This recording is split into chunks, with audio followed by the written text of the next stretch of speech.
ہو جاؤ، تمہاری عصبیت نہ رہے، کسی کے مخالف نہ ہو، کسی سے ضد نہ ہو، جھگڑا نہ ہو، فساد نہ ہو، پھر حج قبول ہو جاتا ہے۔ تو اب یہ جو کر رہے ہیں ٹکرے مار رہے ہیں، مارتے رہے، اللہ ہنستا ہے اوپر۔ مجھے ایک اپنے قاری صاحب انہوں نے کہا کہ میں بڑا خوبصورت بات ہے سننے میں، تو کہا لگا کہ میں کہیں گیا اس جگہ پہ، تاکہ میں وہاں سے آنے لگا تو ان لڑکے نے مجھے کہا کہ قاری صاحب آپ ادھر آیا کریں، ہمارے پاس بیٹھا کریں، آپ کے آنے سے برکت ہوتی ہے۔ تو کہتے ہیں میں نے اس سے کہا کہ دیکھو میری بات غور سے سنو، کہ اگر تم اللہ اور اللہ کے رسول کے احکامات پر چل رہے ہو اور اللہ تم پر مہربانی کر رہا ہے تو یہ تمہارا امتحان ہے، اور اگر اللہ اور اللہ کے رسول کے احکامات پر نہیں چل رہے اور یہ تم کما رہے ہو تو یہ اللہ کی پتہ ہے۔ بس ان دو باتوں کو یاد رکھنا، میرے آنے جانے سے کچھ نہیں ہوگا، اوپر میرے آنے جانے سے کچھ نہیں ہوگا، بس دو باتیں یاد رکھو کہ اگر تم اللہ اور اللہ کے احکامات تو اللہ اور اللہ کے رسول کے احکامات پر چل کے کچھ کما رہے ہو تو ٹھیک ہے، لیکن یہ بھی کہتے ہیں امتحان ہے تمہارا۔ حدیث مبارکہ ہے، جب تیری خرابیوں کے باوجود تیری آسائشوں میں اللہ اضافہ شروع کر دے تو سمجھ لے کہ تجھ پہ عذاب جاری ہو، اللہ کا بول، اللہ کی پکڑ میں تو سمجھ لے کہ تجھ پہ اللہ کا عذاب جاری ہے، کیونکہ جس کو اس نے پکڑنا ہوتا ہے نا اس کی رسی دراز کرتا ہے، جیسے ماشیر پکڑتے ہیں نہیں پانی میں، وہ کانٹے میں پھنس جاتا ہے نا تو پھر وہ بہت زور لگاتا ہے، آپ نے اس کو ڈھیلا کر کے آگے پیچھے دوڑا کے جب وہ پھنس جاتا ہے تو پھر بعد اللہ ایسے پکڑتا ہے جیسے ماں شیر پکڑتے ہو۔ کیوں نہ بچارو، بالکل بڑی مہربانی بھائی، بہت شکریہ۔ ہمارا شعبہ ہی دعا ہے، ہم تو پیشہ ور دعا کرنا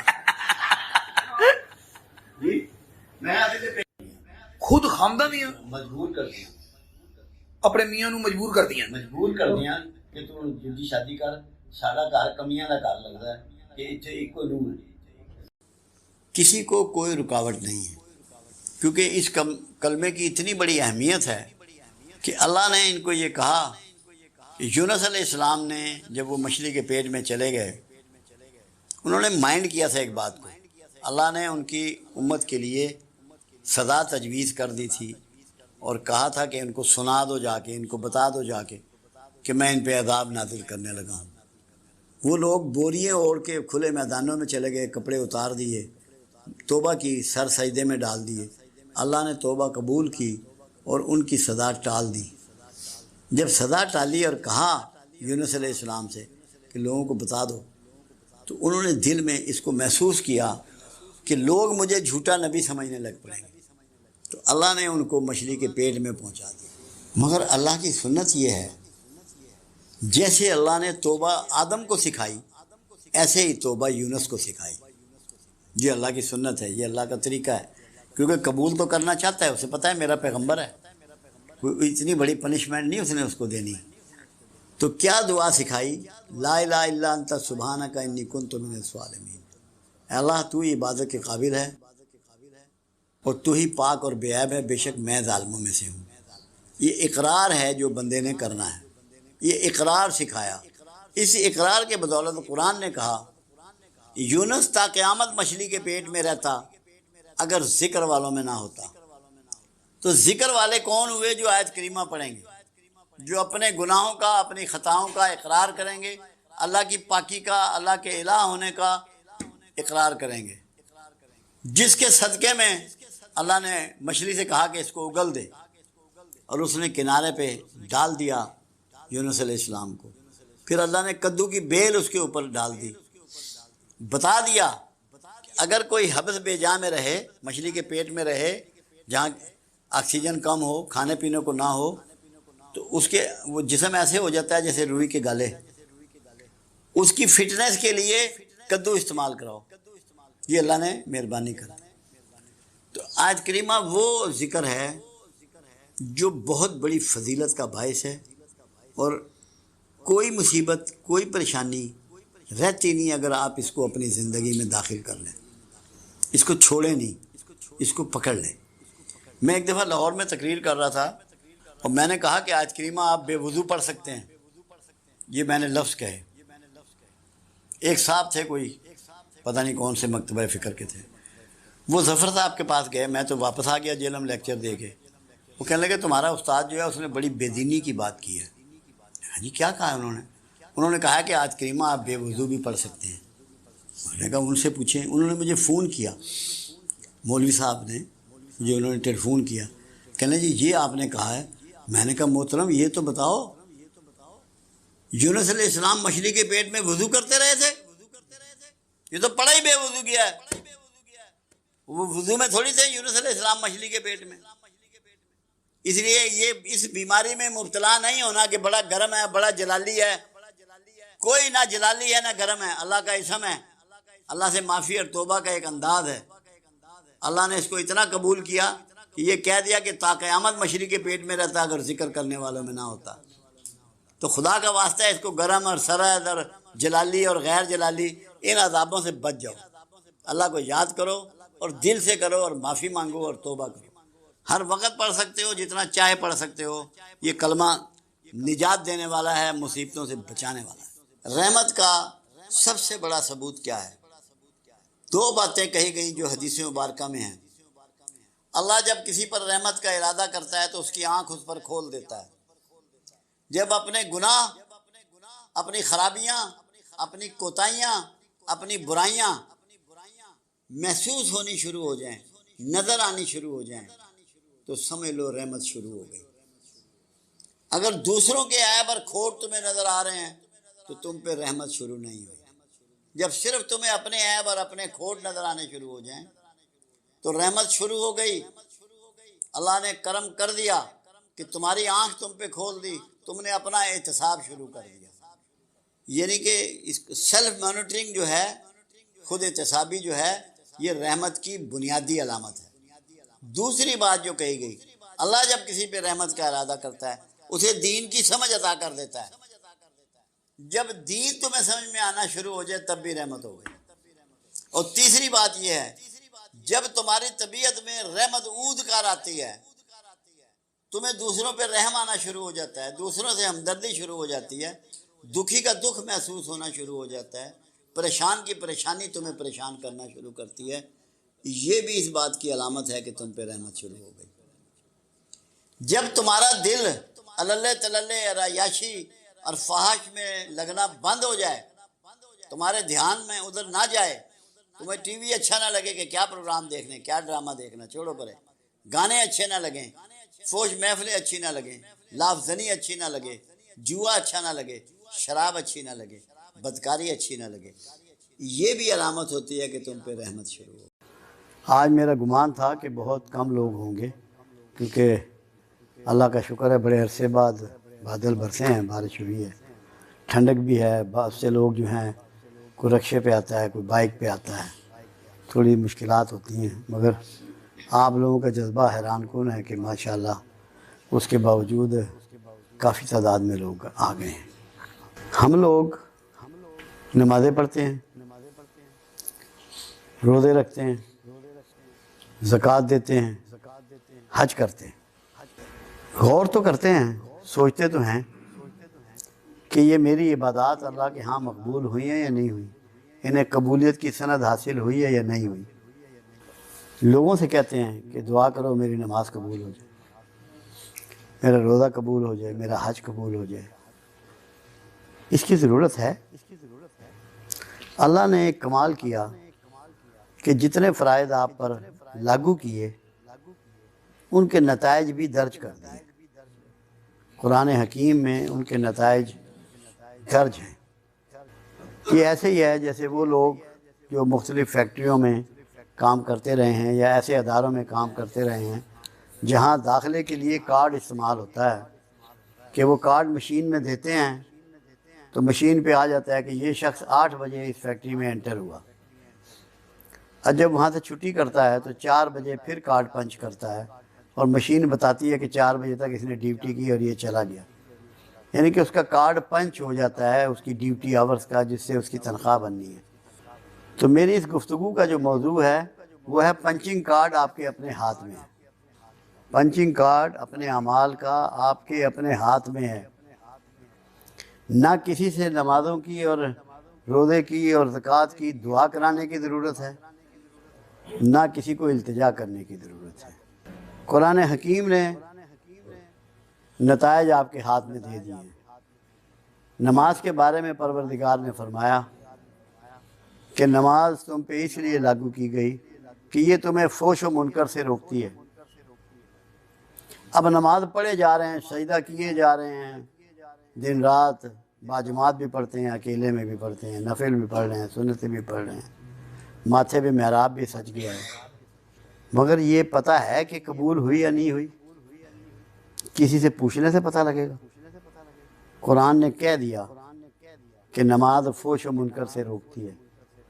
جو فواحش سے اور منکر سے بچ گیا اس کی نماز اللہ کے ہاں رجسٹر ہو گئی، لکھی گئی، قبول ہو گئی، سند مل گئی۔ فواحش کیا ہے؟ بے حیائی کی گفتگو، گالی گلوچ، جھگڑالو بات، طنز و تشریح، الزامات، معترض ہونا، کسی گندی گفتگو استعمال کرنا، گالی گلوچ کرنا، جسم کو ننگا کرنا، سطر کو کھولنا، یا کسی سے جھگڑا کرنا، فساد کرنا، یہ فواحش ہے۔ ایسے کام، ملاوٹ کرنا، غیبت کرنا۔ اور منکرات کیا ہے؟ منکرات اس کو کہتے ہیں جس چیز سے پروردگار عالم نے آپ کو روک دیا وہ منکرات میں آتی ہے۔ اللہ کے قرآن حکیم میں اور اس کے رسول کے ذریعے دو قسم کے احکامات ملتے ہیں۔ وہ جو کچھ کرنے کے لیے ہیں کہ آپ کو یہ کام کرنا ہے، اور وہ جو کچھ نہ کرنے کے لیے ہیں۔ جن کو نہ کرنے کے لیے پروردگار نے حکم کیا ان کا کرنا منکرات میں آتا ہے۔ اب ہم نے اپنے اندر جھانپنا ہے، اپنے اندر دیکھنا ہے، اپنے گھر میں بیٹھ کے، اپنے کمرے میں بیٹھ کے، اپنے بیڈ روم میں، اپنے باتھ روم، جہاں تنہائی میسر آئے چیک کرنا ہے کہ میں فحائش اور منکرات میں کس میں مبتلا ہوں۔ ان کو میں چھوڑوں تو مجھے نماز کا کارڈ پنچ ہو جائے۔ جب تک آپ یہ ترک نہیں کریں گے آپ کی نماز کا کارڈ پنچ نہیں ہوگا۔ سورہ ماؤن اس میں کلیئر کرتی ہے کہ تمہاری نمازیں تمہارے منہ پر دے ماری جائیں گی۔ اس میں تشریح بھی موجود ہے کہ کن لوگوں کی نمازیں ان پہ منہ پر دے ماری جائیں گی۔ اس لیے جتنے بھی نمازی ہیں انہوں نے آج کے بعد یہ غور کرنا ہے کہ کیا میں نے اپنے منہ کو قابو کیا ہے، اپنے ہاتھوں کو قابو کیا ہے، اپنی زبان کو قابو کیا ہے؟ اگر ایسا نہیں کیا اور نمازیں میں پڑھے جا رہا ہوں تو وہ بیکار جا رہی ہیں، وہ اللہ کے ہاں رجسٹر نہیں ہو رہی۔ ورنہ یہ کیسے ہو سکتا ہے کہ اللہ کے ہاں آپ کی نماز رجسٹر ہو جائے، قبول ہو جائے اور اس کے نتائج نہ آئیں؟ یہ تو ناممکنات میں سے ہے، یہ تو ممکن ہی نہیں ہے، ہو ہی نہیں سکتا۔ اس لیے اس پہ آپ نے آج سے غور کرنا ہے کہ کارڈ تو آپ کے ہاتھ میں اللہ نے دے دیا ہے، پنچ کر لو پتہ لگ جائے گا نماز قبول ہوئی ہے کہ نہیں ہوئی۔ اسی طرح زکوٰۃ ہے۔ زکوٰۃ کے معنی ہیں یزکی کرنا، پاک کرنا۔ دو معنی ہیں زکوٰۃ کے، ایک معنی فربہ کرنے میں بھی ہے، یزکی پاک کرنا۔ اب میں زکوٰۃ دے رہا ہوں مگر میری حرام کی آمدن جاری ہے تو میرا روزے کا زکوٰۃ کا کارڈ پنچ ہو جائے گا؟ جی، تو مجھے پہلے حرام کی راستے کو روکنا ہے، اس کو ڈکا لگانا ہے۔ ابوبکر صدیق رضی اللہ تعالیٰ عنہ کا ایک جگہ کھانا ہوا، جب کھانا کھا کے باہر نکلے تو انہیں یہ شک ہوا کہ شاید ان کی آمدن جو ہے وہ حلال کی نہیں تھی، تو گلے میں انگلیاں ڈال کے حلق میں کیا کر دی۔ کیوں؟ نوالہ حرام جو ہے وہ آپ کی روحانیت کا سب سے بڑا دشمن ہے۔ جو آپ کا معاملہ جڑتا ہے کملی والے سے، آپ رسول اللہ صلی اللہ علیہ وسلم کے مقربین میں شامل ہوتے ہیں، ان کے قریب کے لوگوں میں شامل ہوتے ہیں، وہ حرام کھانے والا نہیں ہو سکتا بھلے آسمانوں پہ اڑے۔ تو زکوٰۃ کا کارڈ کب پنچ ہوگا؟ جب حرام کا راستہ بند ہوگا۔ اگر کسی ذریعے سے بھی حرام کی آمدن آپ کے پیٹ میں جا رہی ہے، آپ کے بچوں کے پیٹ میں جا رہی ہے، آپ یقین کر لیں کہ آپ کو اللہ کا قرب نصیب نہیں ہو سکتا۔ چاہے جس مرضی عظیم ترین کسی صوفی کے ولی کے پاس پہنچو، اس کے قدموں میں بیٹھ جاؤ، جو مرضی کر لو، کام تبھی بنے گا جب صحیح معنوں میں تمہارا مال مزکی ہو جائے گا، صاف ہو جائے گا، کلیئر ہو جائے گا، نتھر جائے گا۔ اس کو میں کہتا ہوں card in your hand, punching card in your own hand. تیسری چیز روزہ ہے۔ روزہ کیا چیز ہے؟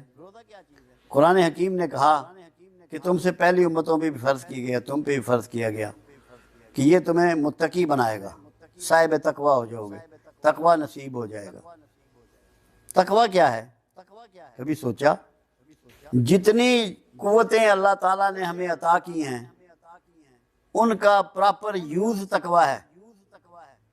دیکھنا ہے تو ٹھیک کو دیکھوں، سننا ہے تو ٹھیک بات کو سنوں، سونگنا ہے تو صحیح چیز کو سونگوں، بولنا ہے تو صحیح بات کروں، کھانا ہے تو صحیح چیز کھاؤں، پکڑنا ہے تو صحیح چیز سے پکڑوں۔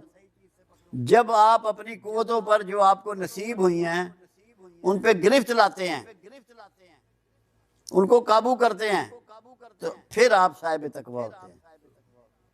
ایسے نہیں ہو سکتے روزے رکھتے چلے جائیں، روزے رکھ رہے ہیں، شام کو حرام کی مال سے افطاری کر رہے ہیں، لمبی میزیں بھری ہوئی ہیں افطاری کی، چیک ہی نہیں ہے کہ یہ مال کہاں سے آیا۔ اور تقویٰ ایک اور چیز کو بھی کہتے ہیں کہ جب تیری تنہائی پاک ہو جائے، ظاہر ہے تو ہم عوام سے ڈر کے، ماحول سے ڈر کے، حکومت سے ڈر کے، معاشرے سے ڈر کے بہت سے کام چھپ کے کرتے ہیں۔ ساری زمین کے یا پہاڑوں کے نیچے دفن کی ہیں سب انسان کے لیے، اس کے تصرف میں دی، اور یہ تک فرما دیا کہ ہم نے کائنات تیرے لیے مسخر کر دی، تسخیر کر دی، تاکہ بندہ محنت کر کے ان کا حاصل کرے، تاکہ ان کی آبرو رکھ سکے، ان کو سنبھال سکے، ان سے صحیح معنوں میں فیضیاب ہو سکے۔ تو یہ نیچے کیوں چھپائیں؟ محنت کرنے کے لیے۔ دوسری چیز آپ پہ فرض کی علم کا حصول۔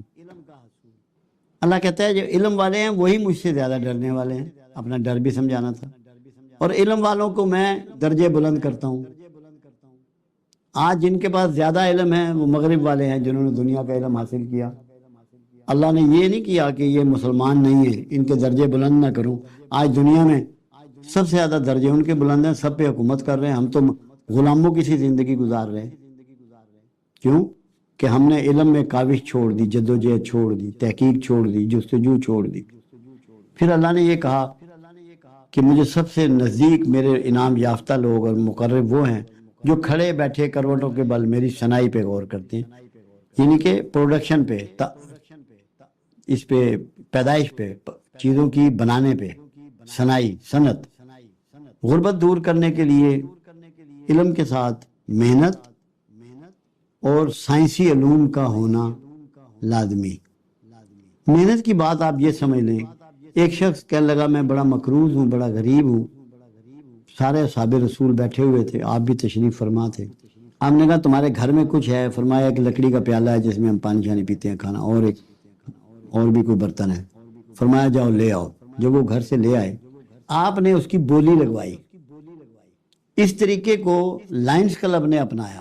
لائنز کلب ایک سسٹم ہے، انہوں نے اپنایا، وہ سامان کی بولی لگواتے ہیں اور اس کی قیمت لگوا کے وہ قیمت اس بندے کو دیتے ہیں، اسے کسی کام پہ لگاتے ہیں۔ یہ انہوں نے رسول اللہ صلی اللہ علیہ وسلم سے سیکھا۔ آپ نے بولی لگوائی اور جب اس کے پیسے ملے فرمایا کہ ان کا تو آٹا لے لے یا کھانا لے لے 2 دن کا۔ لکڑی، اس کسی ساتھی سے کہا کہ تم جنگل سے ایک درخت سے لکڑی کاٹ کے 2 دستہ بناؤ اور اس سے تو لوہے کا کلہاڑا لے لے، اور صبح سے تو نے جنگل میں سے لکڑیاں کاٹنی ہیں اور بیچنی ہیں، 2 دن کا آٹا تیرے پاس ہے، باقی ارینجمنٹ ہو جائے گا۔ یہ نہیں کہا کہ اسے 5-5 روپے دو، بھیک کی جگہ محنت کرنی ہے، جدوجہد کرنی ہے، کاوش کرنی ہے۔ گھر کا ہر فرد کرے گا، ضرورت مندوں کا ہر فرد کرے گا۔ یہ پہلا پازیٹیو وے ہے۔ دوسرا یہ ہے کہ آپ رسول اللہ کی زندگی کا مطالعہ کریں۔ کتنے جوڑے کپڑے تھے، کتنے جوتے تھے، کتنی تلواریں تھیں، کتنے بستر تھے، کتنے برتن تھے۔ اللہ کے رسول نے پوری کائنات کو ٹیچ کر دیا کہ مفلسی سے بچنے کا طریقہ یہ ہے کہ کم سے کم سامان زندگی کے ساتھ زندگی گزارو، کم سے کم سامان کے ساتھ زندگی گزارو، یہ طریقہ ڈیزائن کیا رسول اللہ صلی اللہ علیہ وسلم نے۔ خوراک میں بھی جتنا کم آپ نے کھایا، کائنات میں ریکارڈ نہیں ملتا کہ کسی نے اتنا کم کھایا۔ اناج تو 63 سالہ زندگی میں 1.25 من بھی نہیں کھایا۔ کتنی کھجور کھائی؟ خود عائشہ صدیقہ رضی اللہ تعالیٰ عنہ کا قول مبارک ہے کہ ہمارے گھر میں 2 مہینے چولہا نہ جلتا، کتنا کم کھاتے تھے۔ یہ ہمارے لیے ڈیزائن کیا، کیونکہ ہم پہ آپ کی پیروی فرض ہے، ہمارے لیے ڈیزائن کیا۔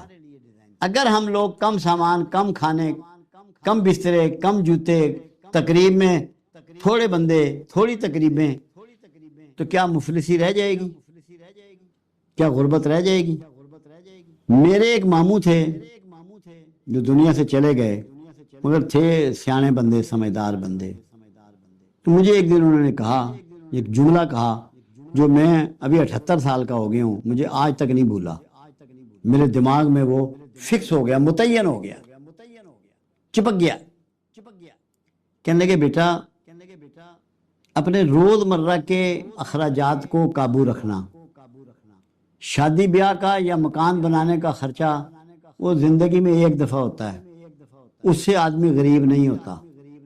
جو روز مرہ کے فالتو خرچ کرتا ہے اس کو نہیں پتہ لگتا کہ میں نے کتنا ضائع کر دیا، کتنا بڑا نقصان کر دیا، پتہ تب لگتا ہے۔ وہ کہنے لگے اگر تو 10 روپے روز کے فالتو خرچ کرتا ہے تو مہینے کے 300 روپے ہو گئے، سال کے 3600 روپے ہو گئے، صرف 10 روپے فالتو خرچ کرنے پہ۔ اور اگر تو یہ 10 روپے بچا لے گا تو نے 3600 روپیہ بچا لیا سال میں۔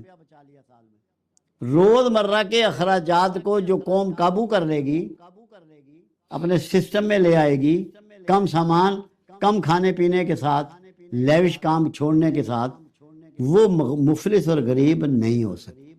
پھر ایک بات انہوں نے مجھے اور سمجھائی کہ بیٹا جو بھی امیر ہوا وہ بچا کر ہوا، کما کر نہیں ہوا۔ جو بھی امیر ہوا وہ بچا کر ہوا، کما کر نہیں ہوا۔ اس کی مثال دی انہوں نے کہ ایک شخص 1000 روپیہ روز کماتا ہے اور 1000 ہی خرچ کر دیتا ہے، وہ قیامت تک امیر نہیں ہو سکتا۔ ایک آدمی 100 روپیہ روز کماتا ہے اور 20 روپے اس میں سے بچاتا ہے، وہ امیر ہو جائے گا۔ کیونکہ غریب کون ہے؟ جس کی آمدن اخراجات سے کم ہے، وہ غریب ہے۔ امیر وہ ہے کہ جس کی آمدن اخراجات سے زیادہ ہے۔ تو اگر کوئی شخص اپنے اخراجات کم کر لے، کمائی نہ بھی بڑھے، تو وہ غریب نہیں ہو سکتا۔ پھر غربت کے لحاظ سے 2 باتیں اور بھی ہیں جو آقا نے کہیں کہ کفر سے قریب ترین چیز جہالت اور غربت ہے۔ اگر انسان محنت شروع کر دے، علم حاصل کرنا شروع کر دے، کم سامان کے ساتھ زندہ رہنا شروع کر دے، تو غربت اور جہالت دونوں سے بچ جائے گا۔ پھر فرمان رسول ہے صلی اللہ علیہ وسلم کہ جس نے میانہ روی اختیار کی وہ کبھی مفلس نہیں ہوگا۔ تو مفلسی سے بچنے کا ایک روٹ کیا ہے؟ میانہ روی، عام زندگی۔ خاص مت بنو، پاٹے خان نہ بنو، چیمپئن مت بنو کہ بندہ آ گیا مہمان، بوتلیں لے آؤ جی دوڑ کے۔ ارے بھائی سادہ پانی بھی پیش کر سکتے ہو۔ نحمدہ و نصلی علی رسولہ الکریم، اما بعد، اعوذ باللہ من الشیطان الرجیم، بسم اللہ الرحمن الرحیم۔ اس وقت ہمارا موضوع تقوی ہے۔ قرآن میں ہے کہ قرآن ھدی للمتقین ہے، قرآن ہدایت ہے تقوی والوں کے لیے، متقین کے لیے۔ روزہ ہم پہ فرض کیا گیا اور ہم سے پہلی امتوں پر بھی کہ ہم متقی بن جائیں، صاحب تقوی ہو جائیں۔ مگر ہمیں یہ معلوم ہے کہ تقوی کیا ہے؟ کیا آپ جانتے ہیں کہ تقوی کیا ہے؟ کسے کہتے ہیں؟ بہت مختلف تشریحات ہیں اس کی۔ کچھ کہتے ہیں اللہ سے ڈرنے کا نام تقوی ہے، کچھ کہتے ہیں عبادات کرنے کا نام تقوی ہے، کچھ کہتے ہیں نیکی کے کام کرنے کا نام تقوی ہے۔ تقوی کے بارے میں عمر فاروق رضی اللہ تعالیٰ عنہ سے پوچھا گیا۔ آپ نے فرمایا ایک چھوٹا راستہ ہے، کانٹوں سے بھرا ہوا، دونوں طرف کانٹوں دار جھاڑیاں ہیں، اور تم بیچ میں سے گزر رہے ہو۔ اپنے لباس، اپنے چادر کو ان جھاڑیوں میں الجھنے سے بچانے کا نام تقوی ہے۔ اب ان کا مقصد کہنے کا یہ ہے کہ یہ زندگی جو ہے جس سے ہم گزر رہے ہیں، اس گھاٹی سے گزرتے ہوئے ہمارے دائیں بائیں ایسی اٹریکشنز ہیں ایسی برائیاں بکھری پڑی ہیں جو ہمیں اپنی جانب کھینچتی ہیں. ہمیں ان کو اپنے دامن سے بچانا ہے، اپنے دامن کو ان سے محفوظ رکھنا ہے.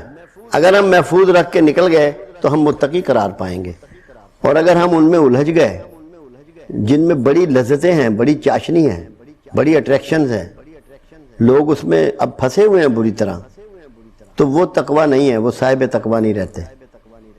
ایک یہ بھی کچھ لوگوں نے کہا کہ جس کے ذہن میں ہر وقت یہ رہے کہ میرا اللہ مجھے دیکھ رہا ہے، مجھے واچ کر رہا ہے، مجھ پر پوری نگاہ رکھتا ہے، جیسے کہ شیخ عبد القادر جیلانی علیہ رحمہ نے فرمایا.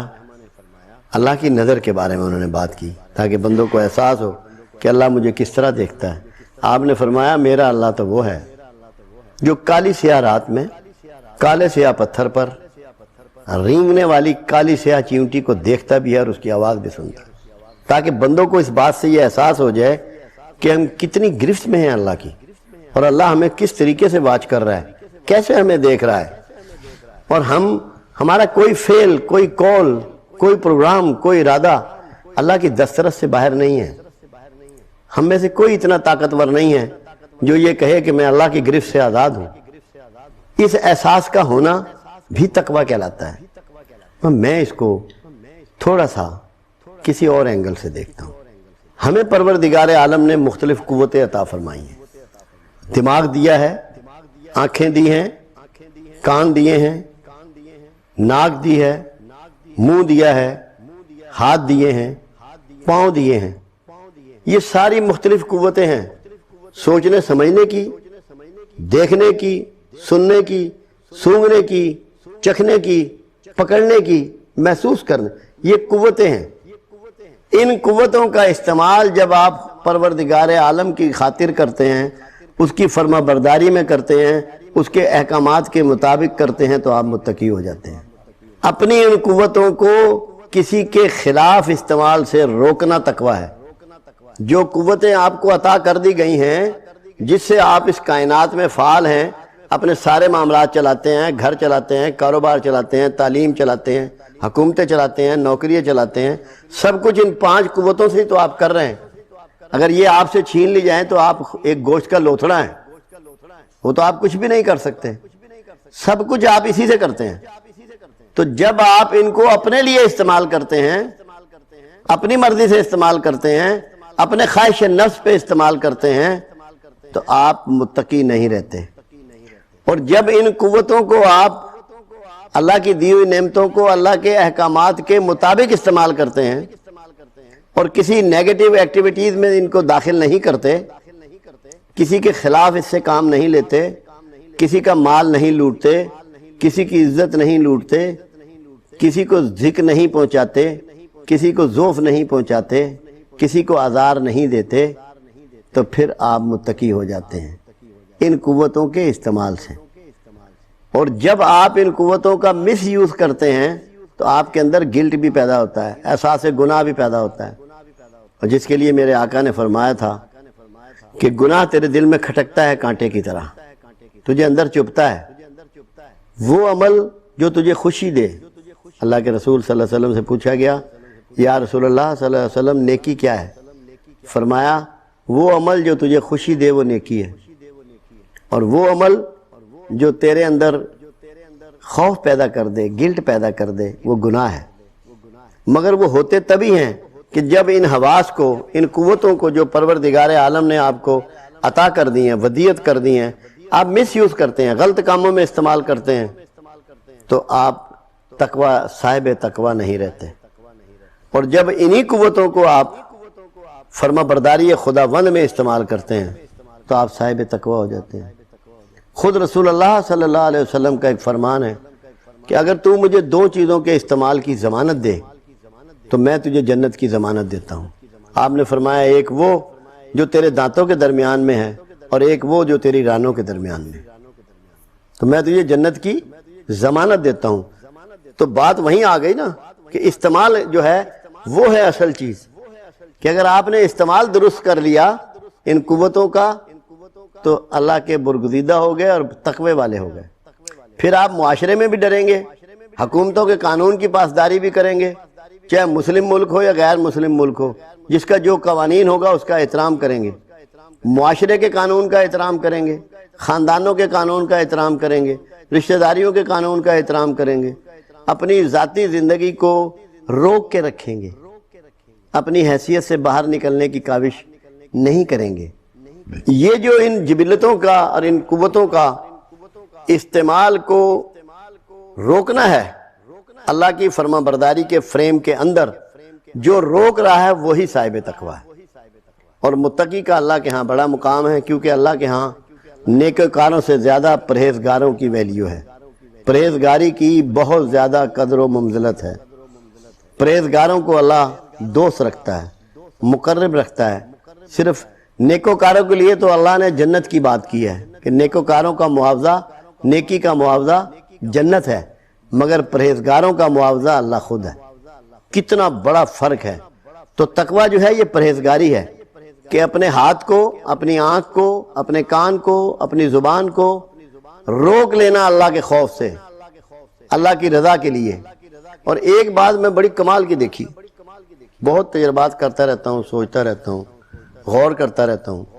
ہم جو بھی برائیاں کرتے ہیں، جو بھی گناہ کا ارتکاب کرتے ہیں، ایک شخص نے 100 گناہ کیے، 90 گناہ زبان سے کرے گا، 10 گناہ باقی جسم کے اعضاء سے کرے گا۔ اگر آپ اپنی زبان کو روک لیں، اپنے منہ کو روک لیں کہ آپ نے جھوٹ نہیں بولنا، آپ نے غیبت نہیں کرنی، یہ سب منہ سے کرتے ہیں، آپ نے کسی پہ تہمت نہیں لگانی، آپ نے کسی پہ معترض نہیں ہونا، آپ نے فحش کلامی نہیں کرنی، آپ نے حرام مال نہیں کھانا، صاحب تقویٰ ہوگا صرف منہ کو قابو کرنے سے۔ اور میرا خیال ہے یہ زیادہ مشکل کام نہیں ہے کہ ایک زبان کو قابو کر لیں۔ صرف زبان کو قابو کرنے سے آپ اللہ کے گھر متقیوں میں داخل ہو جائیں گے کہ اس سے کسی کو آزار نہ دیں۔ ورنہ لڑائی جھگڑے کم ہوتے ہیں کہ آپ کا ہاتھ استعمال ہو، پاؤں استعمال ہو، بہت ریئر ہوتا ہے۔ ہر وقت جو چیز آپ استعمال میں لا رہے ہیں نا، حرام بھی اسی سے کھاتے ہیں، حرام بھی اسی سے کماتے ہیں، جھوٹ بول کے رزق کما رہے ہیں۔ اور پھر یہ بھی کہتے ہیں کہ جھوٹ کے بغیر کام نہیں چلتا، یہ بھی کہہ رہے ہوتے ہیں۔ تو اس پہ اگر آپ لوگ کوشش کریں کہ رمضان کی برکت اٹھائیں اور فیض اٹھائیں اور تقویٰ میں داخل ہونے کے لیے زبان کو قابو میں کر لیں، اپنے منہ کو قابو میں کر لیں، تو میں یہ سمجھتا ہوں کہ اس سے بڑی کامیابی نہیں ہو سکتی کہ آپ اسی رمضان میں متقیوں میں داخل ہو جائیں۔ کوئی مشکل لگتا ہے یہ کہ آپ زبان کو قابو کر لیں؟ میں تو اسے نہیں سمجھتا۔ تھوڑا سا برداشت کی ضرورت ہوتی ہے کہ اچھا بھائی جو ہمیں کوئی برا بھلا کہہ رہا ہے وہ بڑے باپ کا بن جائے، کہہ لے، ہم چھوٹے بن جاتے ہیں۔